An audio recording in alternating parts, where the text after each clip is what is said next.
எழுதணும்னு சொல்லும்போது கை வலிக்கும். சரி, கொஞ்சம் நிறுத்தி நிதானமா சொல்றாரு. ஸ்பீடில் போயிட்டு இருக்க ஓட முடியுமா? நாவு விரைவாக எழுதுகிறவருடைய எழுத்தார், கை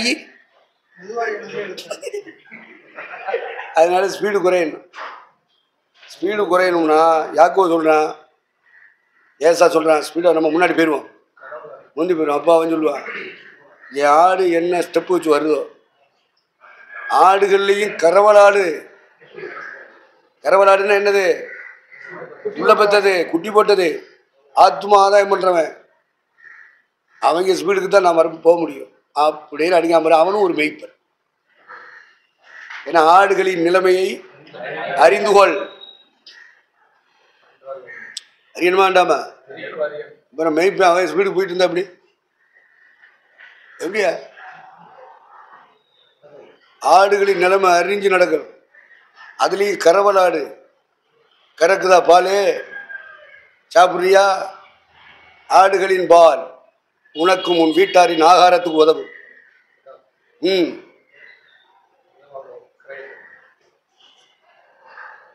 கொஞ்சம் பெரிய அளவில் இருக்காங்களா, அந்த ஆடு கிடா, அதை பிடிச்சி அறுக்கக்கூடாது.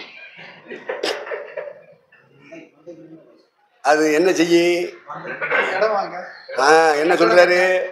இடம் வாங்குற கிரயத்தை உனக்கு தரு, தேடு கட்டுற கிரயத்தை உனக்கு தரு. ஆடுகளின் நிலைமையை அறிஞ்சு மந்த மேல கவனமா இருக்கும். எல்லா ஆடுகள் தான், ஆடுகளை வகையறிக்கிற டிவிஷனா பிரிச்சு வச்சுக்கிறோம். இருமாப்பாய் ஆளுகிறவர்களாக அல்ல, மந்தைக்கு மாதிரிகளாக. மந்த மேல கவனமா இரு. நீ எக்ஸாம்பிள் ஆயிரு. ஆடுகளை எல்லாம் மேய்க்கிற மெய்ப்பன் தான் தாவீது. ஆனாலும் அவன் சொல்றான், கர்த்தர் என் மெய்ப்பராய், நான் ஒரு ஆடு அப்படிங்கிறேன். அது என்ன ஆடு? வெள்ளாடு இல்ல, செம்மறி ஆடு. Very important. செம்மறி ஆடு எப்பவுமே மெய்ப்பனை ஃபாலோ பண்ணும். மெய்ப்பன் முன் செல்வான், மந்தை பின்ன வந்துட்டு. அவன் போற வழியில ஒரு பெரிய குழி இருக்கு, நீ பல்ல மாதிரி தோண்டி போட்டுருக்காங்க, குழி இருக்கு. அதுக்குள்ள வந்து அந்த கம்ப தோல்ல வச்சுக்கிட்டு எரிஞ்சுவான், இறங்கி போவான். இந்த செம்மறி ஆடு என்ன செஞ்சுவா, அதுவும் போய் இறங்கி தான் போகும். அதுல ஒரு வெள்ளாடு இருக்குன்னு வை, அதை அப்படி சுத்திட்டு போயிரு. அப்ப எது ஞானம்? எதியா ஞானம்?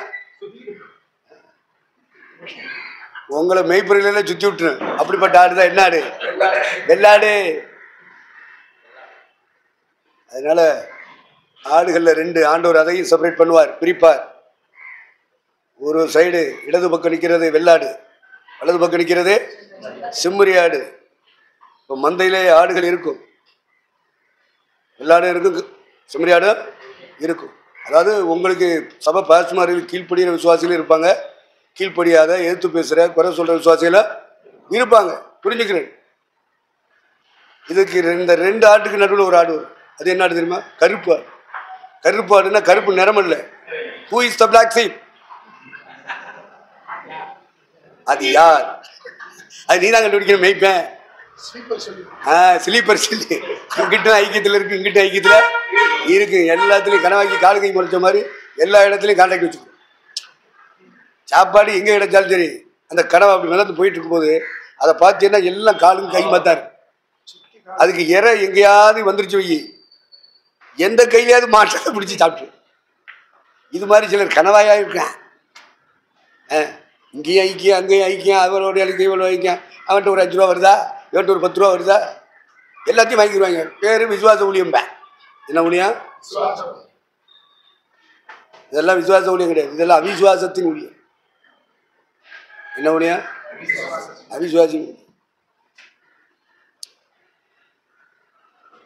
இப்போ இந்த மாதிரியெல்லாம் நீங்கள் பேசினா தான் சுத்திகரிப்பு வரும் சபைக்குள்ள. என்ன வரும்? சுத்திகரிப்பு வரும். நீங்கள் பாட்டு பைபிளை படிச்சுட்டு வசனம் இப்படி இருக்கிறது, வசனம் இப்படி இருக்கிறதுன்னு சொன்னால் ஆமாம் இருக்கத்தான் செய்யுது. அதுக்கு என்ன இப்போ கேட்க ஆரம்பிச்சுடா? ஆப்பா விளக்கம் கொடுக்கணும்யா, இன்டர்பிரிட்டேஷன் பண்ணணும். வேர்ட் ஆஃப் காடு வார்த்தைகளுக்கு நீ இன்டர்பிரிட்டேஷன் கொடுக்கணும். அதுதான் ஜீவியத்தை சுத்திகரிக்கும், பரிசுத்தப்படுத்தும், ஒழுங்குபடுத்தும், சபையை சபையாக கட்டி எழுப்பிடும். இதுதான் வளர்ச்சிக்குரிய உபதேசம். வெறும் அசுவர உபதேசமே பேசிட்டு கூடாது. காலத்தை பார்த்தால் போதகராக இருக்க வேண்டிய உங்களுக்கு மூல உபதேசங்களை போதிக்க வேண்டியதாயிற்று. நீங்கள் பாலை உண்ணத்தக்கவர்களானீர்கள், குழந்தைகளாக இருக்கிறீர்கள். உங்களுக்கு பலமான ஆகாரம் சாப்பிட்டு சாப்பிட்டு உங்களுக்கு பழக்கம் இல்லை. ஆகவே நான் உங்களுக்கு பால் கொடுக்குறேன். அப்போ பால் குடிக்கிறதுக்கு இந்த ரப்பர் இருக்கும் இல்லையா, பாட்டில், அதுக்கு பேர் என்ன, அதை தூக்கி வாயில் வச்சுருவாங்க.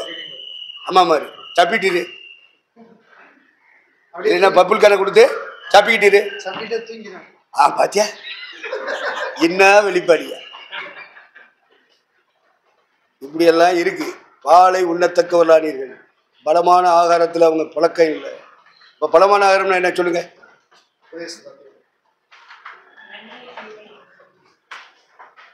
பைபிளில் பலமான ஆகாரம்னு சொல்றாரு பவுலு. அப்படின்னா என்ன?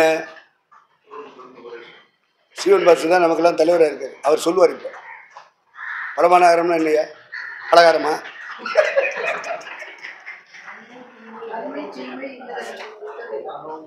நன்மை தீமை பகுத்தறியத்தக்கதாகன்னு வசனத்தில் இருக்கு. நீங்க என்ன சொல்ல வரீங்க? எங்களுக்கு சொல்லிட்டாங்க.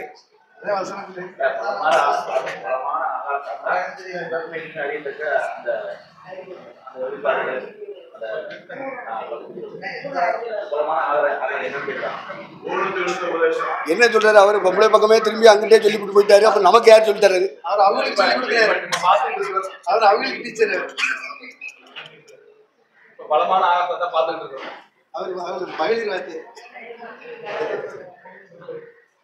அதனால நீங்க கண்டனம் பண்ணி பேசுற வார்த்தைகள் இருக்குல்ல, கண்டிச்சு பேசுற வார்த்தைகள், கண்டனம் பண்ணி பேசுற வார்த்தைகள், இதெல்லாம் உச்சக்கட்ட பலமான ஆகாரம். இவரெல்லாம் அப்படி பேசலாமா அப்படின்னு கேட்பாங்கல்ல, அதுதான் பலமான ஆகாரம். உங்கள் செய்தியில், உங்கள் வார்த்தைகளில், திருச்சபைகளின் மத்தியிலே பரிமாறும் பொழுது, குடும்பத்தில் உள்ளவர்களுக்கு பரிமாற்றம் செய்யும் பொழுது, அதில் கண்டனம் இணைப்பீர்களானால், கண்டிப்பு இணைப்பீர்களானால், அவைகள்தான் அவர்களை பக்குவப்படுத்தும், சீர்படுத்தும். நன்மை இன்னது தீமை இன்னது என்று பகுத்தறிவை கொடுக்கும். எது தீமை, எது நன்மை, எது மாம்சம், எது உலகம், எது பிசாசு, எது சுயம், இதையெல்லாம் பகுத்தறியத்தக்கதாக அவர்கள் மனதை பக்குவப்படுத்தும் வார்த்தைகள் தான் பலமான ஆகாரம்.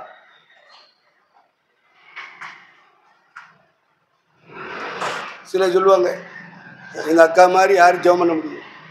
என்ன இப்படி சொல்றிய? ஆமா, எங்கள் அக்கா பாயை போட்டுட்டு பைபிளை தூக்கிட்டு உக்காந்தாங்கன்னா பல மணி நேரம் ஜெபத்திலேயே இருப்பாங்க. அந்த அக்கா என்ன ஜெபம் பண்றான்னு ஏஜராருக்கும் தெரியும், எனக்கும் தெரியுமே. என்ன சாட்சி இதெல்லாம்? உனக்கு அக்கான்னா பாயை போட்டு உட்காந்துட்டாங்கன்னா அதுக்கு பேர் ஜெபமா? ரொம்ப நேரம் உட்காந்துட்டா, எந்த வேலையும் செய்யாமல் உட்காந்துட்டா அதெல்லாம் ஜெபமா? பொய், பிராடு, பித்தலாட்டம். மழை மழைன்னு வார்த்தை வரணுமா வேண்டாமா? ஜெபம் வரணுமா வரலையா?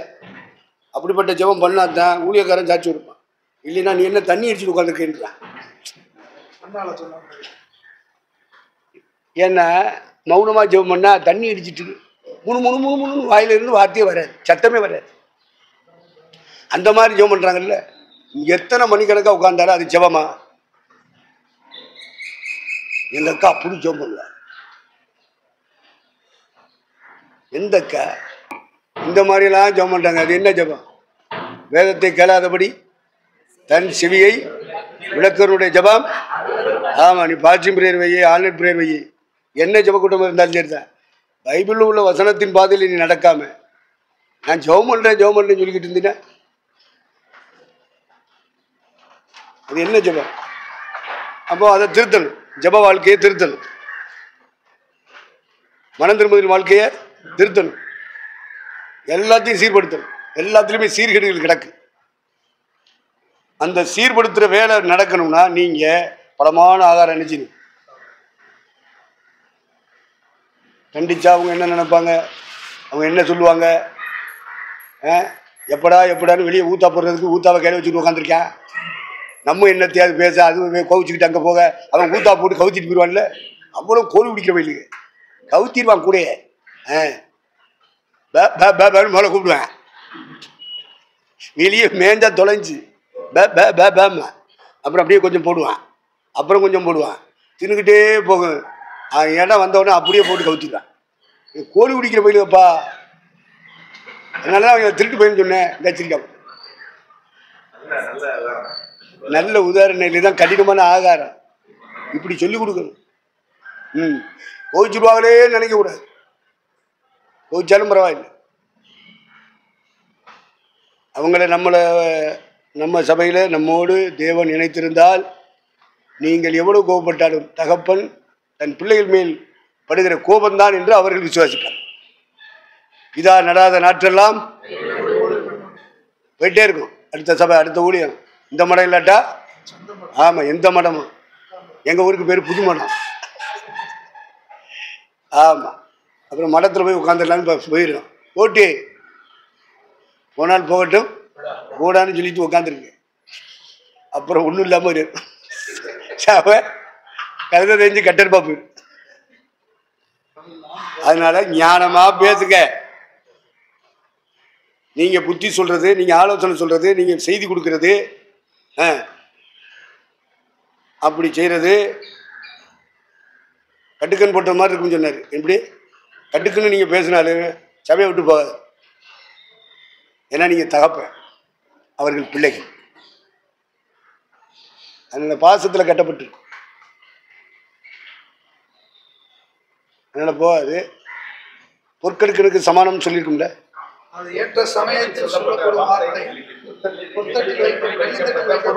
அது வெள்ளித்தட்டில் உள்ள பொற்பலம். கட்டுக்கேங்கிறது காதல போடுறதுப்பா. நீங்க காதல இருக்கிற கலெக்டர் ஆட்கள் அத்தனை பேர் போட்டு போட்டு பார்த்திருக்கீங்களா? அழகு கட்டுக்கல். அந்த இறை சத்தத்தை கேட்கிற பாக்கியம் யாருக்குள்ள இருக்கோ, கடவுளுடைய தரிசனத்தை பார்க்குறவங்க, சொப்பனத்தை பார்க்குறவங்க, கடவுளுடைய வார்த்தையை வாங்கக்கூடிய பாக்கியம் யாருக்கு இருக்கோ அவங்கெல்லாம் காதுள்ளவர். சபைக்கு சொல்லுகிறதை, ஆவியானவர் சொல்லுகிறதை. அதுலேயும் கடுக்கன் போட்ட காதுனா ஒரு அழகு இருக்கும்ல. கம்மலை போட்டு பாருங்க, அது அழகா இல்லைன்னா அப்புறம் ரிங்கை போடு. ஒரு பெரிய சைக்கிள் வளையத்தையும் வாங்கி மாட்டி விடு.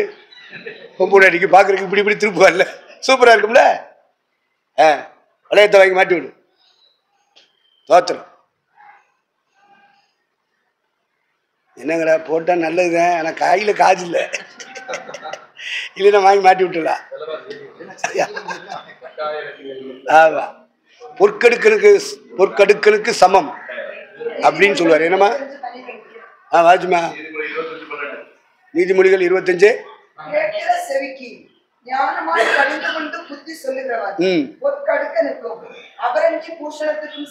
அபரஞ்சி பூசணம் என்ன சொல்லுங்க? ஐயா சொல்லித்தாங்கன்னு கேட்க கூடாது. ஏன்னா ஐயாவுக்கு தெரியாது, அதனால கேட்க வேண்டும். அப்ப கடிந்து கொண்டு புத்தி சொல்லுதல். நன்மை இன்மை, தீமை இது, நன்மை இது என்று கேட்கிற விசுவாசிகள் பகுத்தறிவுக்குள்ள வரணுமானால், பலமான ஆகாரம் அவங்களுக்கு கொடுக்க விரும்பினால் கடிந்து கொண்டு நீங்க புத்தி சொல்லணும். கோவப்பட்டா ஏதாவது நடந்துருமோ, போயிடுவாங்களோ அப்படின்னு ஊழியக்காரங்க பயப்படக்கூடாது. இல்லப்பா, ஆயிரம் அப்படி இங்கிலீஷ்ல போட்டிருக்கா? காதுல போடுற ரிங்கா? அப்ப பொண்டாட்டி மாதிரி போடியா, வளையம் போடு. இப்படி இப்படி திரும்பும்போது அந்த வளையம் அப்படி அழகா இருக்கும் பார்த்துக்கிட்டு. போட்டுருமா? வளையம் போடாத பிள்ளைகளுக்கெல்லாம் வளையத்தை போட்டு விட்டு. அப்புறம் சொன்னா காதுல போடுற வளையம்மா போட்டுருவோம். பாம்பட தேட சொல்லியிருக்கு, கிளவிய போட்டு பாடுங்க பாம்படம். அதுயா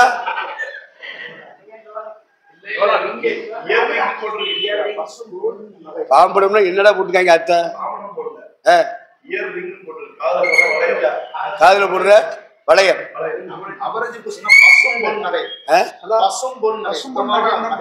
அப்படின்னு எங்க போட்டிருக்கு? எந்த ரெஃபரன்ஸ் பையில? வாழ்வியல் வேதாந்தத்துல. நீ எங்களை பார்த்த சிவா? நீ டிக்ஷனரி பார்த்த. இந்த கிங் ஜேம்ஸ் வெர்ஷன்ல இயரிங் ஆஃப் கோல்ட், காதில் உள்ள தங்கம், காதில் உள்ள தங்கம் ஒரு இணையாக அமைவது போல எச்சரிக்கைக்கும் ஞானியும் அதை விருப்போடும் கேட்போரும் ஒரு இணையாக அது அது வந்து ஸ்பிரிச்சுவல். வாழ் சொல்றது ஸ்பிரிச்சுவல். இப்போ நாம படிக்கிற பைபிள் என்ன சொல்லுது அப்படின்னு ஒன்று ஜீவா ஒரு இதை சொல்றாரு, அருள் பாசி ஒன்று சொல்றாரு, நீ ஜோசுவா என்ன சொல்ற? பசும்பொன்ல செய்யப்பட்ட நகை. அவர் என்ன சொன்னாரு? ஸ்டீவன் பாஸ்டர் என்ன சொல்றாரு? சொன்னா போதாது, அதே மாதிரி ஒரு ரிங்கை எங்க எல்லாருக்கும் வாங்கி மாட்டி விடு.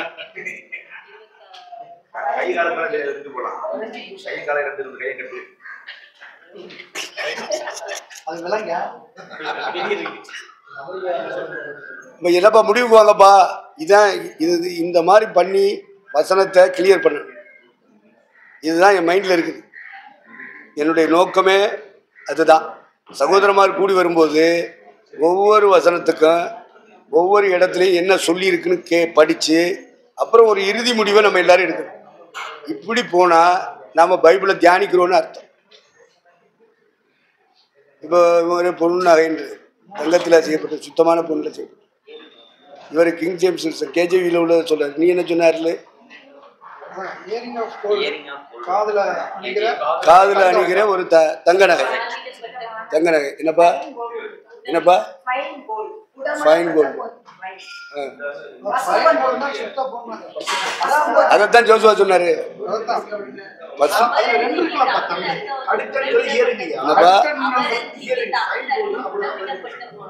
தமிழர்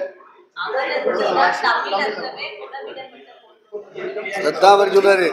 பசும் பொண்ணு அப்படின்னு சொல்லியிருக்கு இங்கிலீஷ்ல. தமிழ்ல வந்து புடமிடப்பட்ட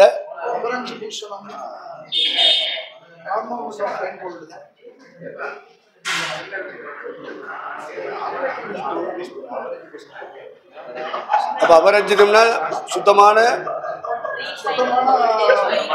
தங்கத்துல செய்யப்பட்ட நகை. இப்ப அதுல இருந்து நமக்கு என்ன ஞான அர்த்தம்? நீ சொல்லியா? இந்த பாஸ்டர் என்னமோ ஸ்டீவன் ரொம்ப எந்திரிச்சாரு, இப்ப உட்காந்துக்கிட்டாரு. எந்திரியா சொல்லியா?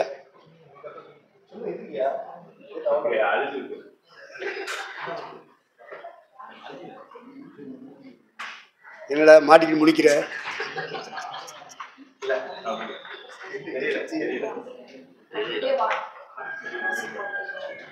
சுத்த தங்கத்தினால் செய்யப்பட்ட ஆர்னமெண்ட், அதாவது தங்க நகை. நகை அவரு துவக்கியத்தில் என்ன சொன்னாப்புல ஜீவா?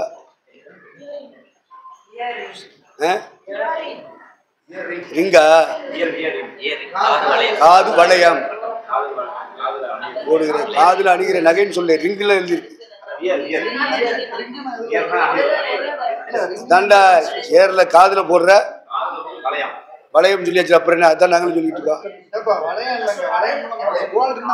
இல்ல ஜீவா சொன்னதுல இருக்காம்ல.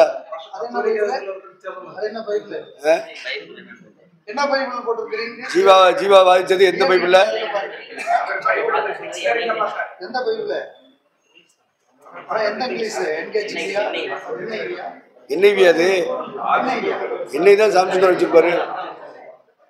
ஆம்பிளிஃபைட். கத்தோலிக்க பைபிள்ல தங்கச்சங்கிலியும் பொற்கற்கனும் ஒரு இணையாக அமைவது போல எச்சரிக்கைக்கு ஒரு ஞானியும் அதை விருப்பமுடன் கேட்கும் ஒருவன் இணையாக இருக்கிறான். அப்படி சுத்தமா இருக்குதியா? தங்கச்சங்கிலியும் பொற்கற்கனும் இணையாக அமைவது போல. ஏப்பா கம்மலும் போட்டு அந்த அப்படி ஒரு செயின் மாதிரி சின்ன சின்ன செஞ்சு அப்படி காதுல கொழுவாங்க. அது துலுக்கச்சியில பார்த்தீங்கன்னா தெரியும். என்னப்பா? காது மாடல்.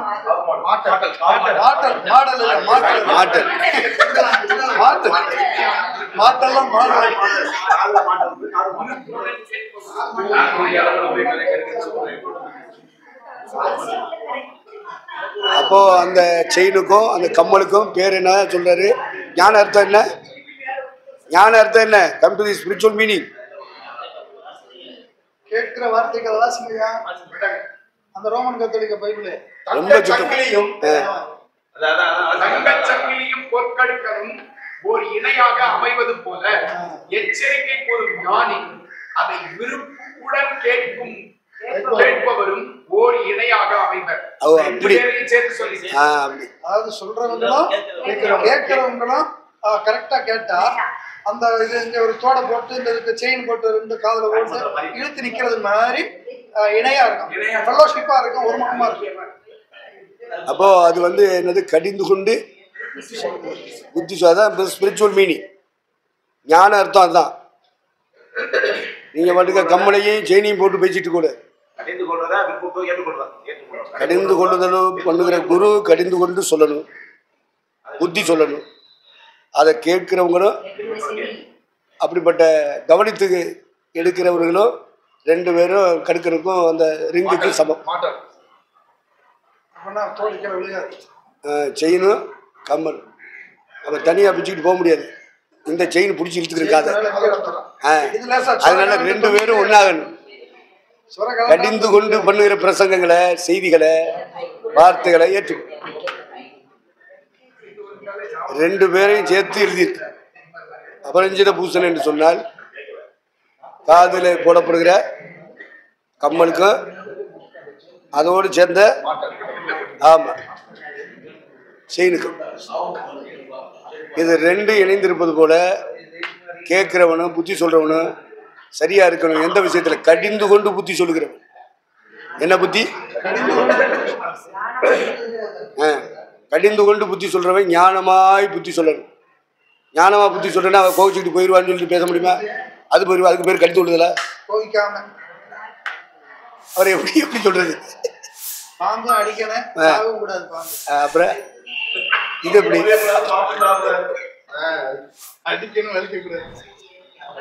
அப்ப ஞானம்னா என்ன? கடிந்து கொள்ளுதல் தான் ஞானம். தவறுகள் கண்டிக்கப்படணும், திருந்துற வரைக்கும் கண்டிச்சுக்கிட்டே இருக்கு, மனம் திரும்ப வரைக்கும், அதுதான் ஞானம்.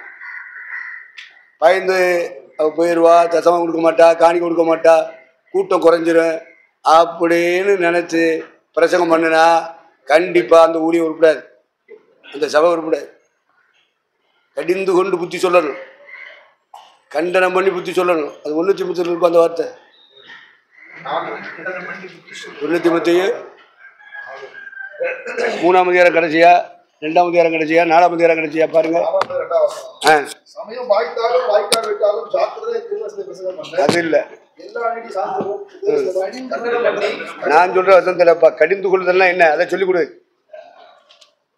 கண்டனம் பண்றதுன்னா என்னன்னு சொல்லிக் கொடு. தீத்துல 2 கடைசி வாசி.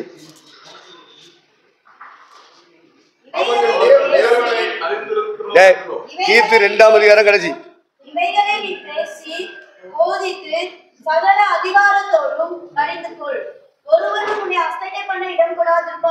இதுதான் கடிந்து கொள்ளுது. கேட்கிறவன் உறுதி அசட்டை பண்ணக்கூடாது.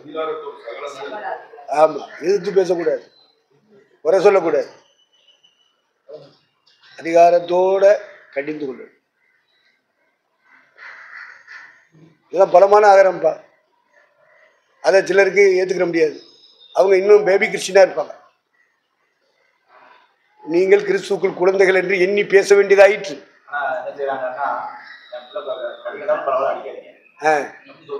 அப்படி சொல்லிட்டு அவங்க இங்க நீ வந்து உட்காந்துன்னா உன்னை அடிச்சுதான் சொல்லு. ஆமா, நீ அந்த உதாரணத்தை கொண்டாந்து இங்க பொருத்தக்கூடாது. கண்ணை மட்டும் வச்சுட்டு அது அந்த பள்ளிக்கூடம் தான் இது. கண்ணை மட்டும் வச்சுட்டு உடிச்சிருக்கன்னு சொல்லுவாங்க. அன்னைக்கு உள்ள தாய் தான். இதனால வீட்டுக்குள்ளேயும் இருக்க முடியாது, பள்ளிக்கூடத்தும் போக முடியாது, மாட்டிக்கிட்டு முழிக்கிறது. நம்ம தொலைச்சிருவாங்க, தோலை உரிச்சிருவாங்க. அடிக்காதீங்க. அதான் குழந்தை பேபி கிறிஸ்டின். அடிங்கன்னு சொல்றதுதான் பலமான ஆகாரம். தோலை உரிச்சிருக்கன்னு சொல்றது பலமான ஆகாரம். தோலை உரிச்சு மஞ்சள் உப்பு மஞ்சள் தடவி ஆமா வேக வச்சு தின்றது. அந்த மாதிரி ஆசிரியர்கள் தேவை. நீ போதித்து அப்போ நம்ம இப்படி உட்கார்ந்து பேசினாலும் சரி, ஒரு டீச்சிங்கா போதனையா சொன்னாலும் சரி, எப்படி செய்யணுமா? சகல அதிகாரத்தோடு கடிந்துகொள். அப்படி செய்யும் போது ஒருவனும் உன்னை என்ன செய்யக்கூடாது? ஆமா, அசட்டை பண்ணக்கூடாது. அசட்டை பண்ணிட்டு போறான்னா போனால் போட்டும் போடான்னு சொல்லிட்டு போயிட்டு பூமியில் நிலைய வாழ்ந்தவன் யாரு? வேற வழி இல்லை. அவர் பலமான ஆகரம்னா என்னன்னு புரிஞ்சுக்கிட்டீரா? சகல அதிகாரத்தோடு கடிந்து கொள்ள. இன்னொரு இடத்துல கண்டனம் பண்ணி அப்படின்னு எழுதிருக்கு. கண்டனம்னா என்ன? அதுக்கு என்ன இங்கிலீஷ்ல போட்டிருக்காங்க?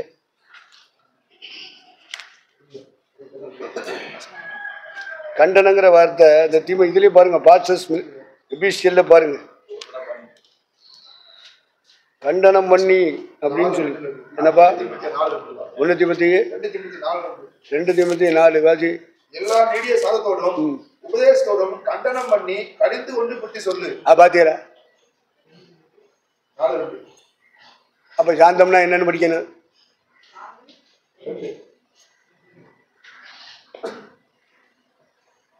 நீடிய சாந்தம்.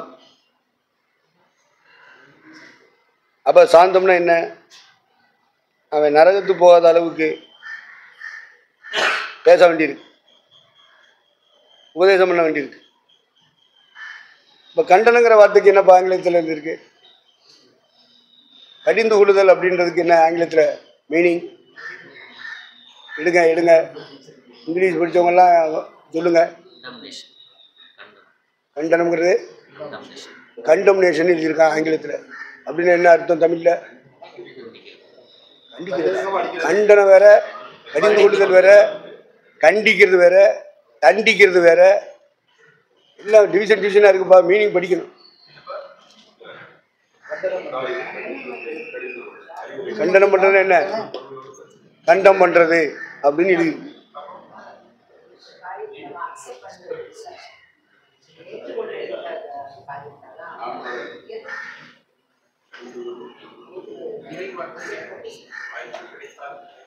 என்ன சாந்தா என்னமோ சொல்லுது, அது நீடிய சாந்தத்தோட பேசுது. அதனால நம்ம காதுக்கு கேட்க மாட்டேங்குது.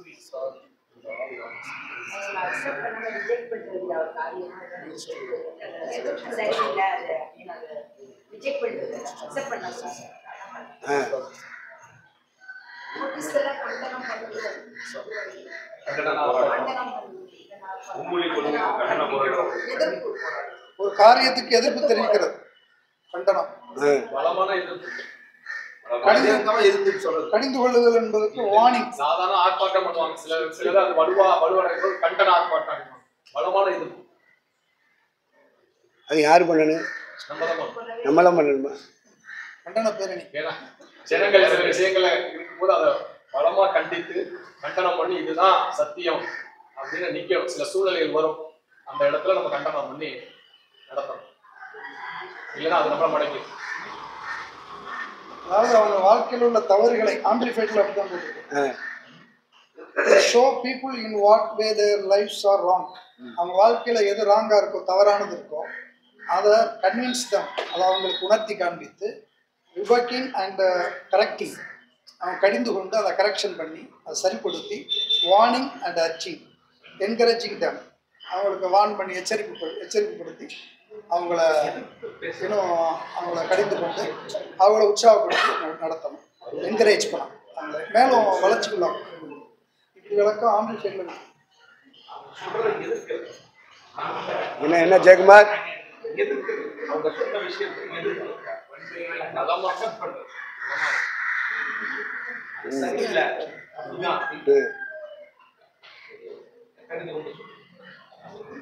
நம்ம ஈரோடு பாஸ்டர் அப்படி சரியா செய்வாரு.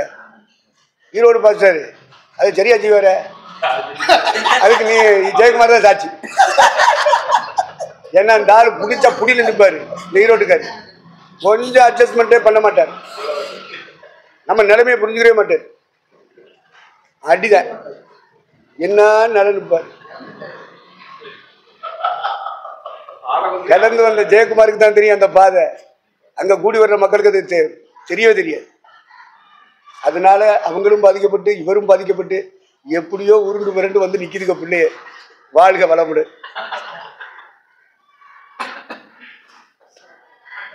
அப்போ பலமான ஆகாரன்றது வன்மையாக கண்டித்தல், கண்டனம் தவறுகளை. அதாவது இறைவனுடைய சித்தத்துக்கு எதிராக, சத்தியத்துக்கு எதிராக, ஒழுங்குகளுக்கு எதிராக எந்த காரியத்தை கண்டாலும் அதை வன்மையாய் கண்டிக்கும் பொழுது அதுக்கு பேர் கண்டனம் பண்ணுது. சரிதானா? இப்படி நாம வசனங்களை ஆராய்ச்சி பண்ணி ஒரு முடிவு எடுக்கணும். எல்லாரும் ஒன்று போல சபைகளில் வசனங்களுக்கு விளக்கம் கொடுக்கணும். அவரவருக்கு தெரிஞ்ச கருத்துக்களை நினைச்சக்கூடாது, பதிவு செய்யவே கூடாது. இப்படி கூடி கூடி வரும்போதெல்லாம் இப்படி தான் நீங்கள் இதான் ஊழியர் மீட்டிங்கில் 3 to 5 இப்படி செய்யுங்கப்பா அப்படின்னா இவர்கள் ஒருவருக்கு ஒருவர் கண்டனம் பண்ணிக்கொள்கிறார், ஒருவருக்கு ஒருவர் கடிந்து கொள்றாங்க. அதனால மஞ்சள் கட்ட கேட்டாங்க, என்ன மஞ்சள் நீலாம் வர்றது இல்லைன்னு. ஆமா, அங்க என்ன சண்டை நடக்குது, அதுக்கு தூவுனா நல்லது, சந்தடியா இருக்குது. மஞ்சக்கா நான் தூவ போறேன், மண்டையில உடஞ்சு போகும் சண்டையில. அதனால இங்க என்ன நடக்குது? ஒரே சண்டை. அப்ப ஆய்வு என்பது இப்படித்தான். நீங்க நேரங்களை ஒதுக்கணும், நேரம் ஆகத்தாச்சு. கண்டனம் என்ற ஒரு வேர்டு அந்த NIV என்ன சொல்லுது, KJV என்ன சொல்லுது, கன்கார்டன்ஸ் என்ன சொல்லுது, இந்த கேத்தலிக் பைபிள் அழகா வாய்ச்சாப்ல கேத்தலிக் பைபிள் என்ன சொல்லுது, நம்முடைய பிராட்டஸ்டன்ட் பைபிள், நம்முடைய கரங்களில் இருக்கிற பெண்டிகாஸ்ட் பைபிள் என்ன சொல்லுது. இதையெல்லாம் நீங்க படிச்சு அந்த ஒரு வார்த்தைக்கு நீங்க ஒரு முடிவை எடுக்கணும். அப்பதான் இந்த ஐக்கியம் கட்டப்படும்.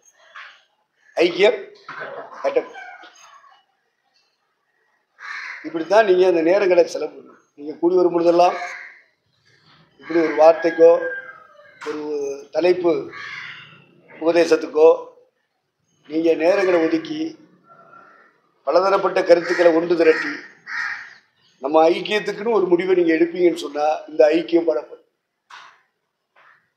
வருவாங்க, ஒரு பிரசங்கத்தை பண்ணுவாங்க, இன்னார் பாட்டு பாடு, இன்னார் பாட்டு பாடு, முடிஞ்சா சோத்த போடு, சாப்பிட்டுட்டு அப்புறம் மறுபடியும் உட்காந்துக்கிட்டு சண்டை போட்டுட்டு அப்புறம் காலையிலே கத்தர் பேசினார், இப்படி இறைவனும் கத்தர் பேசினார். இதெல்லாம் எதுக்கு இந்த சாட்சி? நம்ம ரியலா இருப்போம்யா, நம்ம கடவுளுக்கு முன்னாடி எப்படி இருக்கிறோமோ அப்படியே இருப்போம் எல்லாருக்கும் மத்தியிலேயே. அதான் வெளிச்சம். வெளியரங்கமாகிறதெல்லாம் இதுல ஒளிவு இருக்கக்கூடாது, மறைவு இருக்கக்கூடாது. அது ரெண்டு இருந்தாலே நமக்குள்ள சமாதானம் இருக்காது, வெளியே போயிடும், நிம்மதி இருக்காது, பெருமூச்சு விட்டுட்டு இருப்போம், காலமெல்லாம் வீணாயிடும். அதனால இப்படி நம்ம கூடி வரும் பொழுதெல்லாம், பரிசுத்தவான்கள் கூடி வரும் பொழுதெல்லாம் தேவன் அந்த பரிசுத்தவான்களுடைய சங்கத்திலே நடுவில் வருவாராம். அதுக்கு பேர் தான் பயப்படத்தக்கவர்கள் தமிழ் எழுதியிருக்கு, ஆங்கிலத்தில் ரெவரண்ட், பரிசுத்தவான்களின் சங்கம். அங்க பயப்படத்தக்கவரா எல்லாராலும் கனப்படுத்த பயப்பட ஒரு பாத்திரமா வந்து நிற்கிறவர் தான் கர்த்தர். அதுக்கு பேர் தான் ரெவரண்ட். பரிசுத்தவான்களுடைய கூடுகையிலே சங்கத்திலே இறைவன் வருகிறார் அல்லவா, அதுதான் ரெவரண்ட் அப்படின்ற வேடை குறிக்குது. அதை அநேகர் ரெவரண்ட் ரெவரண்ட் ரெவரண்ட் போடுவான். எதுக்கு போடுறோம்னு தெரியாது, அந்த வார்த்தைக்கு என்ன அர்த்தம் தெரியாது. அப்போ இதெல்லாம் நம்ம கூடி வரும்பொழுதெல்லாம் நேரங்களை வீணாக்காம ஏதாவது ஒன்றை தலைப்பு எடுத்து எல்லாருடைய கருத்துக்களையும் வளர்ச்சி ஆராய்ந்து ஒரு முடிவு எடுக்கணும். இப்படி எடுத்து போனா நம்ம ஃபெல்லோஷிப் நல்லா இருக்கும். ஏன்னா ராத்திரிக்கு ஒரு பிரசங்கம், பகலுக்கு ஒரு பிரசங்கம், முதல் நாள் இவர் பாடுவார், அப்போ அடுத்து அவர் பாடுவார், இப்படியே சொல்லிட்டு போகக்கூடாது. ஒரு ஊழியக்காரர் சொன்னார், காலையிலும் பேசினார், ஆராதனையில தீர்க்கதரிசனத்தில் பேசினார், ராத்திரியிலையும் பேசினார். என்ன பேசினார் உட்காரி சொல்லு அப்படின்னு என்ன சொல்லுங்க. அவர் பேசினார், பாஸ்டர் பேசினார். அதனால நம்முடைய நேரங்கள் கூடி வரும் பொழுதெல்லாம் கருத்துள்ளதாய் இருக்க வேண்டும். நம்ம இப்படி உட்கார்ந்து படிக்கணும். இந்த இப்ப நீங்க கண்ட பொழுதெல்லாம் என்னன்னு அத்தனை பைபிள் அலசியிருந்த கணிந்து கொள்ளுதெல்லாம் என்னன்னு படிச்சுக்கிட்ட இவ்வளவு பைபிள் நமக்கு சொல்லித்தரும். அப்புறம் தான் பரிசுத்தம். முதல்ல பைபிளை பழங்க. இந்த கத்தோலிக்க வேதத்தில் எது என்ன அழகா இருக்கு.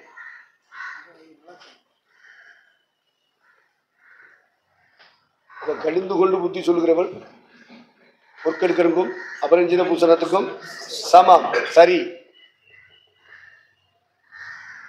அப்போ நீங்கள் புரிஞ்சுக்கிறணும், ஆவிக்குரியவர்களுடைய அலங்காரம் வரும் பொழுது காது அலங்கரிக்கப்படணும். அப்போ காது அலங்காரம் வர மனவாட்டிக்கு காது அலங்கரிக்கணும். அப்படின்னா என்னையா அர்த்தம் அப்படின்னு சொன்னால், கம்மல் போடுறது, கம்மலை சுற்றி இருக்கிற செயின் போடுறது இல்லை. அதில் ஒரு ஞான அர்த்தம் இருக்கா? என்னது? கடிந்து கொள்ளுதலை கேட்கிறவனுக்கு ஞானமாய் புத்தி சொல்லுகிறவன். எப்படி புத்தி? கடிந்து கொண்டு புத்தி சொல்லுகிறவன். இதாய கம்மலும் கம்மலை ஒட்டி போடுற செயின். இப்படி மனவாட்டி சபை அலங்கரிக்கும். புறம்பான அலங்காரம் உங்களுக்கு அலங்காரமாக இராமல் உள்ளான அலங்கரிப்புனால நீ உங்களை அலங்கரித்துக் கொள்ளுங்கள். இப்படி நீங்க பெந்தகோஸ்துக்காரங்க ஆவிக்குரியவங்க, ஆவிக்குரிய ஞானத்தை பேசுங்க. வெளி அலங்காரத்தை போட்டு பேசிட்டு இருக்காங்க, சண்டை போட்டுக்கிட்டு இருக்காங்க. மயிரை பின்னுதலாவது அப்படின்னு தமிழ்ல இருக்கு, அப்படித்தானே? இப்ப மயிரை பின்ன வேண்டாமா? பப்பரை வரவேன்னு பேய் மாதிரி வச்சு போட்டு தெரியவா? பின்ன வேண்டாமா? பின்னணு. அப்ப அதுக்குரிய விளக்கத்தை நீங்க என்ன செய்யணும்? மயிரை பின்னுதல்னு சொன்னா தமிழ் வார்த்தை மட்டும் எடுத்துட்டு கூடாது. இங்கிலீஷ்ல 3 இங்கிலீஷ் இருக்கு. NIV இருக்கு, KJV இருக்கு, ஆம்பிளிஃபைடுன்னு ஒரு பைபிள் இருக்கு. இதுதான் ஏசிய சர்ச்சுடைய சாம்சன் பயன்படுத்தும். முதல்ல வேதம் என்ன சொல்லுகிறது அதை படிக்கும். அதுக்கடுத்து வேதத்தை போதிக்கிற தலைவர்கள் என்ன சொல்லி இருக்கிறார்கள், என்னென்ன கருத்து சொல்லிருக்காங்க. அடுத்தபடி அதுக்கு பேர் தான் யூதர்கள் எழுதுவான் தல்முத்.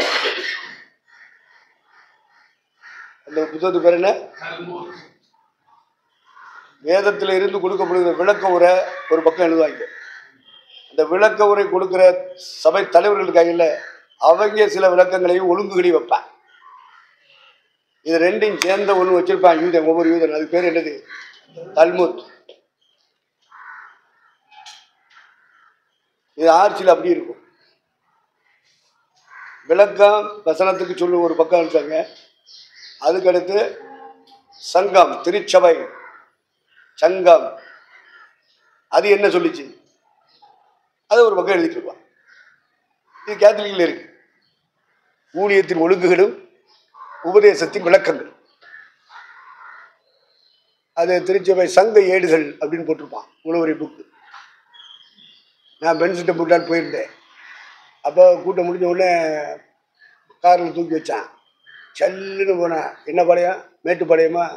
அங்கே போனான். சல்லுன்னு ஒரு வீட்டுக்குள்ளே கொண்டு போய் நிப்பாட்டிட்டு உள்ளே போனான். ட்ரெஸ்ஸை ரிமூவ் பண்ணிவிட்டு வேற ஒரு ட்ரெஸ்ஸில் வந்தான். டக்குனு 2 வீலர் எடுத்தான், உட்காந்தான். ஐயா பின்னாடி உட்காருங்க அப்படின்னா. மேடா போயிட்டு ரோடு, அதான் மேட்டு பாளையம்.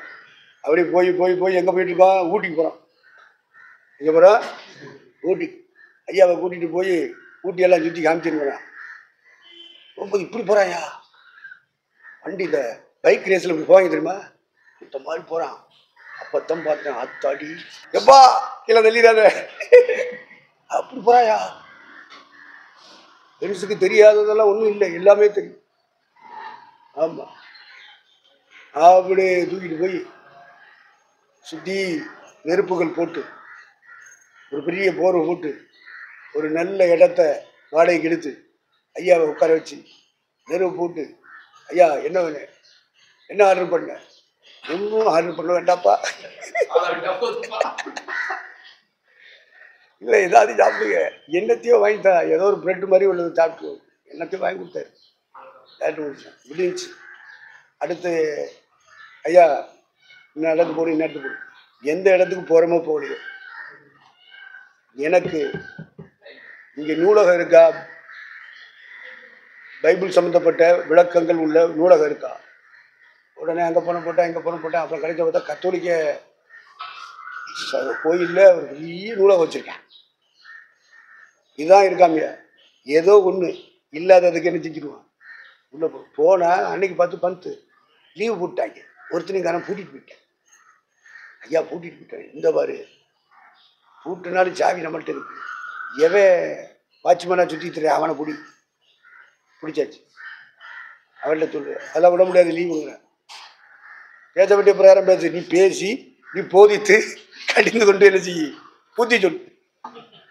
ஐயாவை வாதப்பட்டாரு, நூலகத்துக்குள்ள எப்படி கொண்டு நிப்பாட்டணுங்கிற முடிவில் பென்ஸு வந்துட்டார்.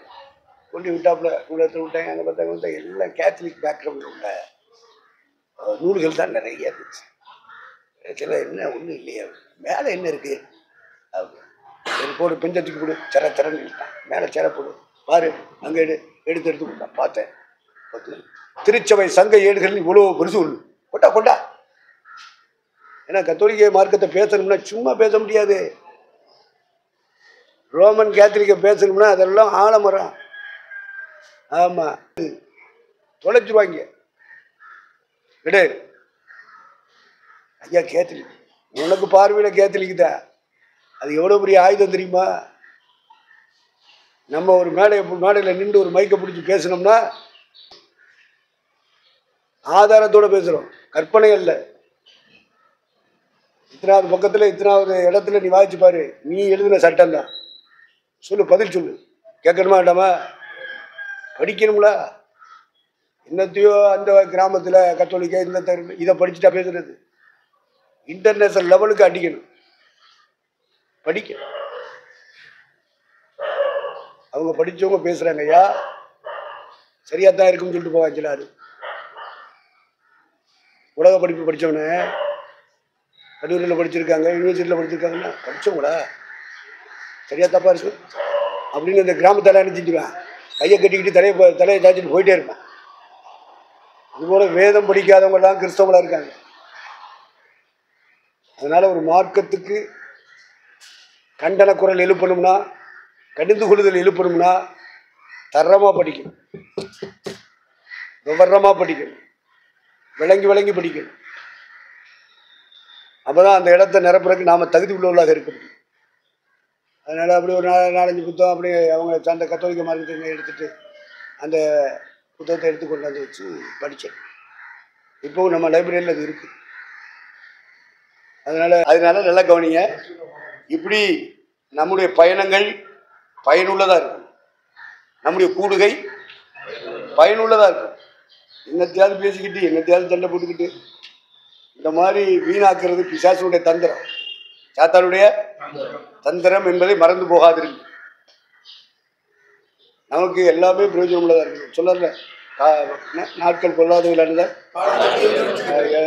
5 இருக்கோ, 5, 17, 12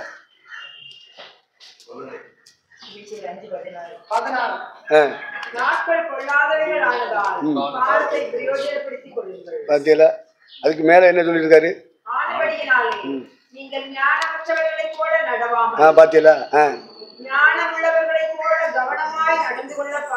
பார்த்து. அப்போ இந்த பூமியில நமக்கு எத்தனை வயசு வரைக்கும் இன்னும் இருப்போம்னு சொல்ல முடியாது. கேரண்டி கிடையாது, வாரண்டியும் கிடையாது. நம்ம வாழ்க்கை அப்படிப்பட்டதா இருக்கு. இது ஒரு மாயை. சூரியனுக்கு கீழே பூமிக்கு மேலே எல்லா மாயையா போயிட்டா பிரச்சனை இல்லை, மனதுக்கு சஞ்சல்.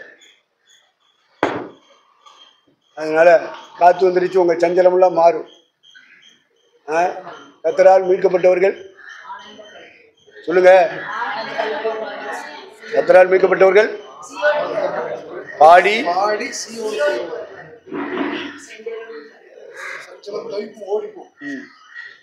இப்ப வேன் வந்தோடனே ஓடி போயிடுச்சு. வந்துட்டா பத்தியா, வாய் கூட வையா கிறுக்கு பண்ணு.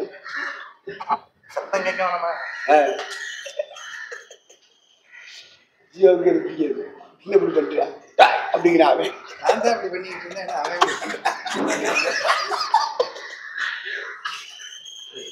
பிள்ளைகள் அப்படிதான் இருப்பாங்க. அதனால நம்ம சில இடங்கள்ல சைலண்ட் உள்ளதும் போகும்.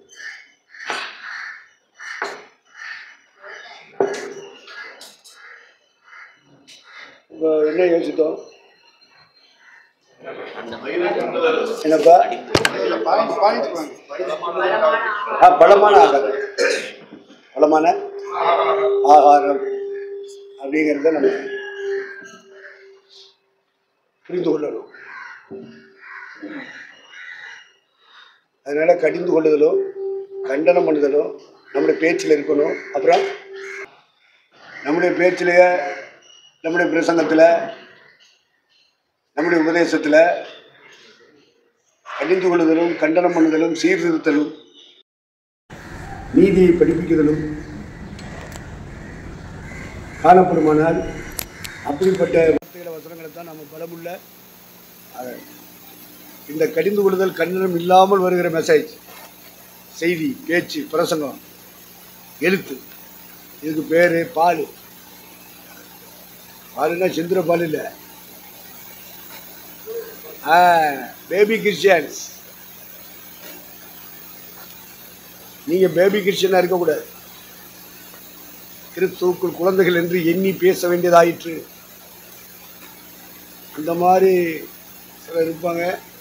நம்ம இந்த ஞானப்பால் கொடுத்து கொடுத்து கொடுத்து அவங்கள வளர்த்து பலமான ஆகாரம் சாப்பிட்ற இடத்துக்கு கொண்டு வந்துடும். இது உரைக்கிறதெல்லாம் சாப்பிட மாட்டாது, பிள்ளைய சாப்பிட வைக்கணும். உரப்பு வேணும், ஆமாம், கசப்பு வேணும், பிடிக்காது. நாங்களாம் குடிக்க மாட்டோம். சின்ன பிள்ளையாக இருக்கும்போது எங்கள் அம்மா என்ன செய்யும், வாரத்துக்கு ஒரு தடவை வேப்ப மரத்தில் வேப்ப இலையை பிடிக்கிட்டு வந்து நல்லா உரலில் போட்டு இட்டிச்சு அதை புழிஞ்சி சாறு எடுத்து அதை என்ன செஞ்சிடுவோம், விளையாண்டுக்கிட்டு போவோம். நல்லா விளையாண்டுக்கிட்டு போவோம். பிடிச்சி இழுத்துட்டு வந்து சங்கில் ஊற்றுருங்க. ஆமாம், சங்கு இல்லையா, பெரிய பையனாக விளையாண்டுட்டு இருக்கும்போது பிடிச்சி இழுத்துட்டு வருவாங்க. அப்போ ஒரு அரை டம்ளர் 1 டம்ளர் கொடுப்பாங்க. மூக்கை பிடிச்சிட்டு குடிய விடுவாங்க. அது கிட்டத்தில் போய் அந்த ஸ்மெல் அடித்தோடனே வாமிட்டு வரும். விட மாட்டாங்க. குடி வாந்தி பண்ணினாலும் குடி, குடிக்க வச்சுருவாங்க. குடிக்க வச்சோடனே இத்தினோண்டு கருப்பட்டி தருவாங்க. கசந்து கொண்டுட்டோம், கண்களில் கண்ணிலாம் ஓடும். குடிக்க வைக்கிறாங்கல்ல, எதுக்கு? நமக்கு பிடிக்காத ஒன்றை அவங்க கொடுக்குறாங்க, குடிக்க வைக்கிறாங்க.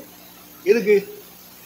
ஏன்னா வெறும் வெள்ளைக்கட்டியாக திண்டு சீனியாக முழுங்கி அதுக்கப்புறம் ஏதோ முட்டாயெல்லாம் வாங்கி உள்ளே போட்டு உள்ள குடலுக்குள்ளே இவ்வளவு நீல பூச்சி, சின்ன சின்ன பூச்சி இல்லை, நீல பூச்சியாக இருக்கு. அதனால புள்ள எவ்வளவு சாப்பிட்டாரு மெலிஞ்சிக்கிட்டே வருது, வளர்ச்சி இல்லை. ஏன்னா போடுற இறைய பூரா உள்ளே இருக்கிற பூச்சி சாப்பிடும். அதனால் புரிஞ்சுக்கிட்டவங்க பேரண்ட்ஸு வேப்பஞ்சாறு கொடுப்பாங்க. அதுக்கு எல்லாருக்கும் பிடிக்குமா? பிடிக்காது. பிடிக்காட்டாலும் குடிக்க வைக்கணும். அதான் கடிந்து கொள்ளுதல், கண்டனம் பண்ணுதல். குடிக்க வைக்கணும். அப்போ அப்படி குடிக்க வச்சுட்டாங்கன்னா வயிற்றில் இருக்கிற பூச்சியெல்லாம் வெளியேறிடும். டாய்லெட் போகும்போது வெளியேறும், வயிறு சுத்தமாகி ஒரு சுத்திகரிப்பு நடக்குதா? நடக்குதா? நடக்கணும். ஞான அர்த்தம் அதில் இருக்கு. அவங்களுக்கு பிடிக்காது பண்ணுற உபதேசம், ஏற்றுக்கிறாட்டாலும் ஏற்றுக்கிற வைக்கணும். இப்போ சாப்பிட்றது நம்ம சரீரத்தில் பலத்தை கொடுக்கணும்னா நமக்கு பிடிக்காட்டாலும் சில உபதேசத்தை என்ன செய்யணும்? ஏன்னா பிடிக்கிறது சீனி பிடிக்கும், சர்க்கரை பிடிக்கும், வெள்ளைக்கட்டி பிடிக்கும், கருப்பட்டி பிடிக்கும், அப்புறம் என்னெல்லாம் இருக்குது, அல்வா அது பிடிக்கும். இதாக தின்னுக்கிட்டு இருந்தால் என்னப்பா தேனாக குடிச்சிக்கிட்டு இருக்குது. அப்புறம் அவங்க பூச்சியாக வைக்குமா இல்லையா? நான் பீரோவை பார்க்குறேன், நான் வச்சுருந்த தேன்பாட்டை காணும்.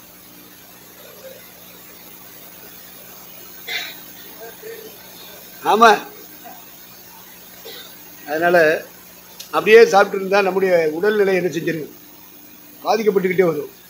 அப்போ அந்த பாதிப்புல இருந்து நம்மளை தூக்கி எடுக்கணும்னா நமக்கு பிடிக்காத அந்த வேப்பஞ்சாறு என்ன செய்யிட்டு இருக்கு? குடிச்சா அது நம்முடைய நன்மைக்கு தானே அல்லாமல் தீமைக்கு அல்ல. செத்து தொழில் என்ன கொடுக்குறாங்க? இல்லை, நல்லா இருக்கணும் தான் கொடுக்கா. இதுபோல் திருச்சபை தலைவர்கள், பாஸ்டர்ஸ்மார் திருச்சபை மக்களுக்கு நல்லா ஆகணும், சபை நல்லா ஆகணும், சபை சத்தியத்தின்படி கட்டப்படணும், சபை தூணாக நிற்கணும், சத்தியத்துக்கு ஃபவுண்டேஷனாக நிற்கணும், ஆதாரம். அதுக்காகத்தான் சில கடிந்து கொள்வது. அங்கே என்னையா பிரசங்கமாக பண்ணுறாரு? இப்போ பார்த்தாரு எரிஞ்சு விடுகிறாரு. எப்படி? நானாவது எரிஞ்சு விடுகிறேன், சில ஆள் எடுத்துக்கிட்டு எரிஞ்சு மண்டை உடச்சு விடுவேன். அப்படிதான் செய்கிறாங்க பார்த்தது. நான் வந்து எரிஞ்சு தானே விழுகிறேன். எரியிறேனா? உங்கள் தலைகளெல்லாம் நல்ல பாதுகாப்பாக இருக்கா இல்லையா?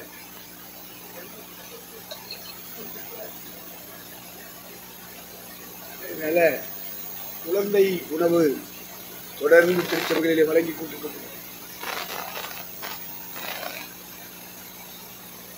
வளர்ந்தவர்களுக்குரிய உணவுகள் பரிமாறப்பட வேண்டும். அதுதான் பலமான ஆகாரம்.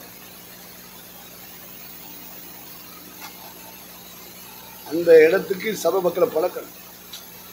இதை சொன்னால் கோபப்படுத்துவாங்க, இதை சொன்னால் சபையை விட்டு போயிடுவாங்க, இதை சொன்னால் தசமான் தர மாட்டாங்க, இதை சொன்னால் காண்பு கொடுக்க மாட்டாங்க. இப்படியே ஒரு சபை ஊழியக்காரன் பயந்தாண்டா அந்த சபை இப்படியே உருப்படுவோம். எப்படி உருப்படும்? இப்போ பிராத்தல் கேஸ் தப்பு நடக்குது ஒரு சபையில், பொண்ணு சபையில் ஒரே பொம்பளைகிட்ட தவப்பனும் மயனும் சேர்ந்து போகிறேன்.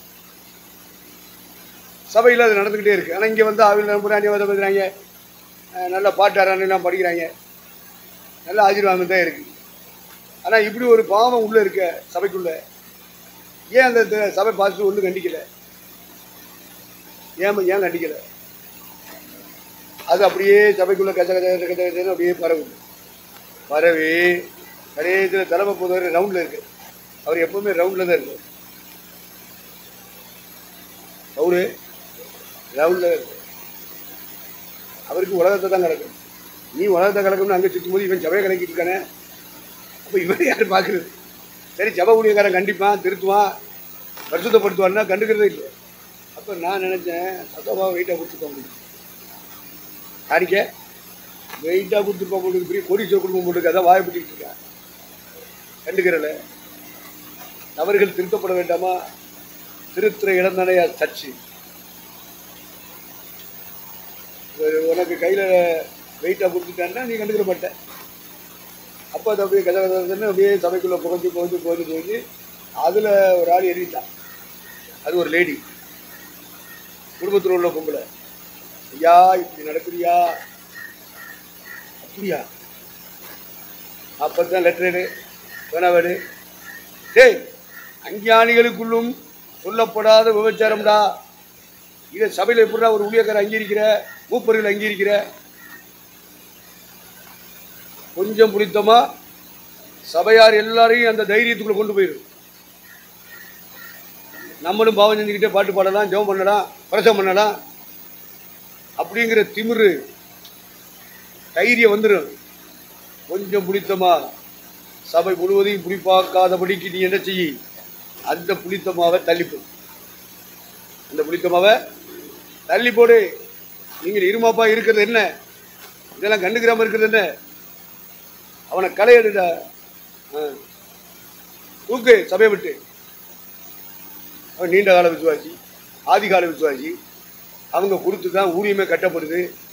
ஏன்னா அதனால பாவத்தை அனுமதிக்க முடியுமா? வேசித்தன விபச்சாரத்தை அனுமதிக்க முடியுமா? பொருளாசையை அனுமதிக்க முடியுமா? பண ஆசையை அனுமதிக்க முடியுமா? களவாணித்தனத்தை அனுமதிக்க முடியுமா? கள்ளக்கணக்கு எழுதுறதை அனுமதிக்க முடியுமா? தேவன் அங்கே இருப்பாரா? தூக்கு. அந்த கொஞ்சம் பிடிச்சமா போல இருக்கிற குடும்பங்களை தூக்கு. அப்பதான் இருக்கிறது பாதுகாப்பா இருக்கு. நாம துர்க்குணம் பொல்லாப்பு என்னும் புளித்தமாவோடு அல்ல, துப்புரவு உண்மை என்ற நிலைப்பாட்டோடு பண்டிகையை ஆசரிக்க கடவோம். நம்முடைய பஸ்காவாகிய இயேசு கிறிஸ்து பலியிடப்பட்டிருக்கிறாரே.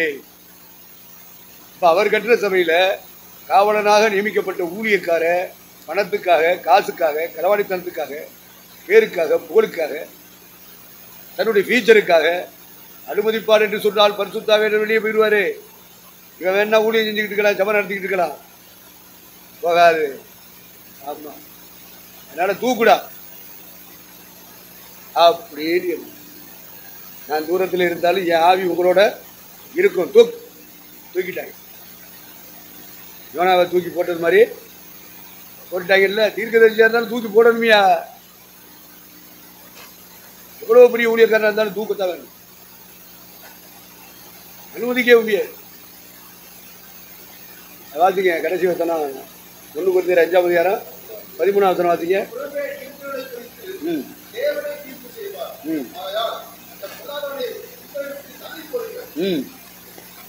உங்களை விட்டு ஆமாம். நீ பணம் தர்றேன், காணிக்க தர்றேன், நீண்ட கால விசுவாசி, அவன் ஊழியத்தை தாங்கினவன், அவன் நல்ல ஆராதனைக்கு உதவியாக இருக்கான், அவன் பிரசங்கத்துக்கு உதவியாக இருக்கான். சுத்தாவியானவர் விலகிடுவார் சபையை விட்டுட்டு. இவன் தான் இருப்பான். யார் இருக்க மாட்டான்? ஆவியானவர் இருக்க மாட்டாரு. ரொம்ப ஜாக்கிரதையா இருங்க. கூட்டமல்ல நமக்கு முக்கியம். அந்த இடத்துல தேவன் விரும்புகிற பரிசுத்தம் இருக்கு. மணிக்கா 1, 2, 1, 3 தேவன் திரைக்கிற பரிசுத்தம். மல்கியா ராஜி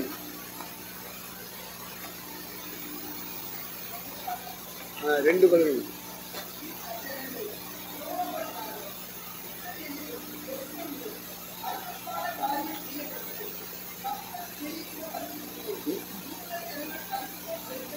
போதும். ஆண்டவர் எதை சிரிக்கிறாரா? பரிசுத்தவான்களை அல்ல, விசுவாசிகளை அல்ல, ஊழியக்காரங்களை அல்ல. யாரை சிரிக்கிறாரு? அவங்களுக்கு உள்ள இருக்கிற பரிசுத்தத்தை. எதை சிரிக்கிறாரு? பரிசுத்தவான்களுக்குள்ள இருக்கிற பரிசுத்தத்தை சிரிக்கிற. அதுக்கு பங்கம் வரக்கூடாது. எவ்வளவு பெரிய விசுவாசியா இருந்தாலும் சரி, எவ்வளவு பெரிய ஊழியக்காரனா இருந்தாலும் தூக்கிடு, உடம்ப தள்ளிடு. ஆண்டவரே சொல்றாருல, நான் அவளுக்கு டைவர்ஸ் கொடுத்துட்டேன்டா, இப்ப இவளுக்கு டைவர்ஸ் கொடுக்குறேன். நான் டிவோர்ஸ் பண்ணிட்டு கொடுத்துட்டேன்னு சொல்லி அறிந்தும் இந்த அவளுடைய சகோதரி ஆகிய துரோகி கள்ளத்தனமா மனம் திரும்பிக்கிட்டு உட்காந்துருக்கான் அப்படின்னு சொல்றாரா? இந்த மாதிரி சொல்லுவாரு. பழைய ஏற்பாட்டு சபையில சொல்றவரு புதிய ஏற்பாட்டு சபையிலேயே சொல்லுவாரு. அதுதான் ஒண்ணு குறித்து 5 தள்ள வேண்டியதை தள்ளிருங்கப்பா. அதான் இறைவனுடைய சேவை. நமக்குள்ள இருந்து ஏதாவது தள்ளப்பட வேண்டும்னா தள்ளிருங்க. சபையில இருந்து தள்ளப்பட வேண்டுமானா என்ன செய்யுங்க? தள்ளிருங்க. நமக்குள்ள இருந்தால் நமக்குள்ள இருந்து தள்ளிடணும், வெளியே தள்ளிடணும். சபைக்குள்ள இருந்தா அதையும் வெளியே தள்ளிடும். எவனுக்குள்ள அந்த வேஷத்தின் ஆவி இருக்கோ, உபச்சாரத்தின் ஆவி இருக்கோ, அதை விட்டு வெளியே வாடான்னு சொல்லி திருத்திரு. இல்லைன்னா அவனையே தள்ளிடு. ஒன்று அவனுக்குள்ள இருக்கிறத தள்ளணும், தள்ள வைக்கணும். அவன் கண்டுக்கிறாம இருப்பான்னா அவனையே தூக்கு. அவன் எவ்வளோ பெரிய விசுவாசியாக இருந்தாலும் வேண்டாம். அவன் எவ்வளோ பெரிய கோடீஸ்வர குடும்பமாக இருந்தாலும் வேண்டாம். அவன் ஊழியத்துக்கு எவ்வளோ உதவியாக இருந்தாலும் வேண்டாம். செய்வீர்களா? செய்வீர்களா? என்ன ஜெயக்குமார் ரசிகர் நீர்தான். கத்தருக்கு சொல்றேன், அவர் தான் இருக்கிறதுலேயே முரட்டாத்துமா. கத்தருக்கு சொல்றேன், பலமான ஆத்மா. கத்தருக்கு சொல்றேன். அதனால நம்ம இதெல்லாம் கவனமா இருக்கணும்யா. நம்ம சபைக்குள்ள 1 இருந்த 5 அதிகாரம் கண்டிப்பா இருக்கணும்.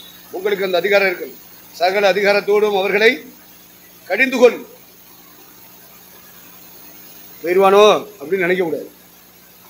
இப்படிப்பட்ட இடத்துல தான் போனால் போகட்டும், போடான்னு சொல்லு. இல்லையா? சொல்லுங்க, அப்படி சாட்சி சொல்லுங்க.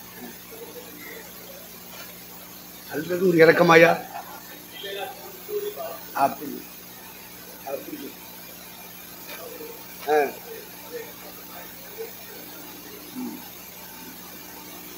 தூக்கி யோனாவதுக்கு போட்ட மாதிரி போட்டிய. சரி,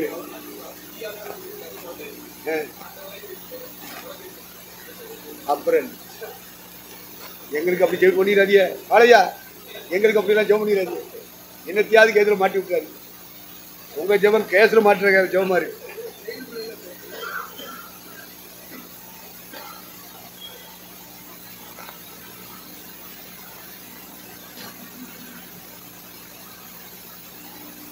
அப்போ நல்லா கவனிங்க.